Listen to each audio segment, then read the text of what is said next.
प्रयोग किया गया फ्री फंड में। सर, इस सदन में मैंने कई दफा कहा और मुझे भाजपा के मित्रों ने बाहर कहा, अंदर कहा कि आपने सही कहा है, फ्री शब्द का इस्तेमाल नहीं होना चाहिए। सर, मेरे समक्ष, मैं आपके समक्ष रखता हूं, तो पढ़ूंगा नहीं सर आर्टिकल 38 एंड 39।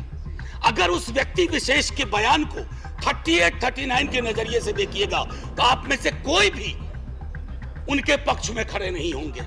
आप सब कहेंगे आपकी सरकार ने 2-4 जगह बैनर बदले हैं, मुफ्त की जगह निःशुल्क लिखे हैं, निःशुल्क लिखना शुरू करिए। ये गरिमा को बचाने वाला काम होगा। ये फ्री में दे रहे हैं, फ्री फंड का दे रहे हैं। हमारे प्रधानमंत्री यदि 80 करोड़ गरीबों को फ्री का खाना दे रहे हैं, फ्री फंड का खाना दे रहे हैं, तो क्या हम बधाई के पात्र नहीं है? क्या हमको प्रधानमंत्री जी को बधाई नहीं देना चाहिए? किस तरह से पूरी दुनिया के हालात है, मैं आपको बता रहा हूं सर, कि जो इनकी स्थिति थी, जो प्लानिंग प्रोसेस था इनका सर, 1950 से जीडीपी की बात कर रहे थे मनीष तिवारी जी, 1950 से लेके 1990 तक हमारी जीडीपी, कांग्रेस ही मैक्सिमम सरकार में रही ना 1950 से लेकर 1990 तक, कि नहीं कोई दूसरी पार्टी रही? केवल 2 साल 2.5 साल छोड़ दीजिए, वो भी मोरारजी भाई को छोड़कर, उसके अलावा तो कोई और हमारी तरफ से कोई प्रधानमंत्री नहीं हुआ, हमने कोई शासन नहीं चलाया। जीडीपी 3.5%, मैक्सिमम 4% तक गया सर। और आप ये समझें कि उस समय भी जो सहारा जैसी कंट्री थी, जो छोटी छोटी कंट्री थी सर, उसका जीडीपी ग्रोथ 5.5% था।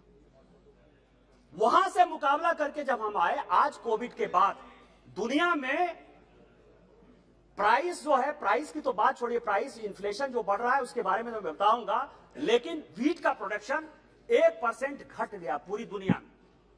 यह सदन को और पूरे देश को जानने की आवश्यकता है कि क्यों प्राइस बढ़ रहा है। 1% प्रोडक्शन व्हीट का कम हो गया, 0.5% जो है पूरे दुनिया का राइस का प्रोडक्शन कम हो गया, शुगर का प्रोडक्शन कम हो गया। आज यूक्रेन वार के कारण, यूक्रेन और रसिया वार के कारण आपको आश्चर्य होगा स्पीकर महोदय कि यूक्रेन और रसिया इस दुनिया का 1/3 जो गेहूं है वो सप्लाई करता है। 75% जो सनफ्लावर ऑयल है वो यूक्रेन और रसिया सप्लाई करता है। क्या हमने यूक्रेन वार ला दिया?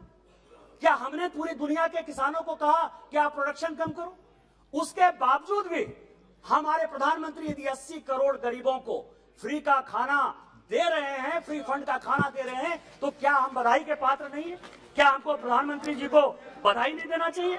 सर, मैं एक बात कहना चाहता हूं आपके माध्यम से, बेरोजगारी के मसले पर। मैं चूंकि महंगाई और बेरोजगारी को अलग नहीं देख सकता सर, ये संभव ही नहीं है मुझसे, और ये संभव नहीं है मेरे साथियों से भी कि दोनों को अलग अलग करके देखें, क्योंकि दोनों में ताल्लुक इतना गहरा है। सर, एक्स्ट्रा अटेम्प्ट की मांग कर रहे हैं छात्र बैठे हुए, कोई सुनवाई नहीं। 4 साल की नौकरी पे आपने कह दिया। कमाल यह है कि वो 4 साल जिसमें से 25% को रिटेन आप करेंगे, पता ना जाने कैसे करेंगे, उनकी 4 साल की वो नौकरी भी नहीं जोड़ी जाएगी सर। उनके पास कोई ग्रेच्युटी नहीं, कोई पेंशन नहीं। तो क्या हमने सोशल सिक्योरिटी के पूरे सरोकार को ध्वस्त करने का निर्णय लिया? सर, रहम करना चाहिए, सरकारों का काम है, रहम करो। मैं जानता हूं आप चुनाव जीतते हो, मुझे कोई एतराज नहीं, आप चुनाव जीतते रहिए, लेकिन साहब दिल भी जीतिए। मैं बोलिए, आपका सर मैं खत्म हो रहा है। एक शब्द महंगाई से अलग नहीं बोला। और अगर मैं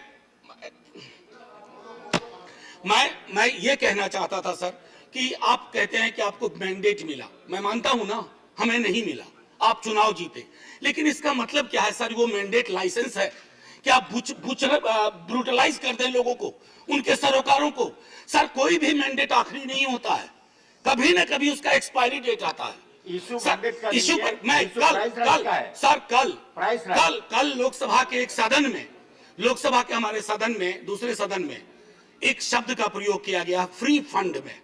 सर, इस सदन में मैंने कई दफा कहा और मुझे भाजपा के मित्रों ने बाहर कहा, अंदर कहा कि आपने सही कहा है, फ्री शब्द का इस्तेमाल नहीं होना चाहिए।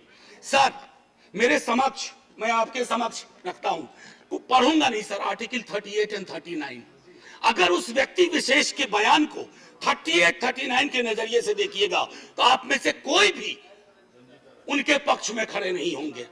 आप सब कहेंगे आपकी सरकार ने 2-4 जगह बैनर बदले हैं, मुफ्त की जगह निःशुल्क लिखे हैं। निःशुल्क लिखना शुरू करिए, ये गरिमा को बचाने वाला काम होगा। ये फ्री में दे रहे हैं, फ्री फंड का दे रहे हैं।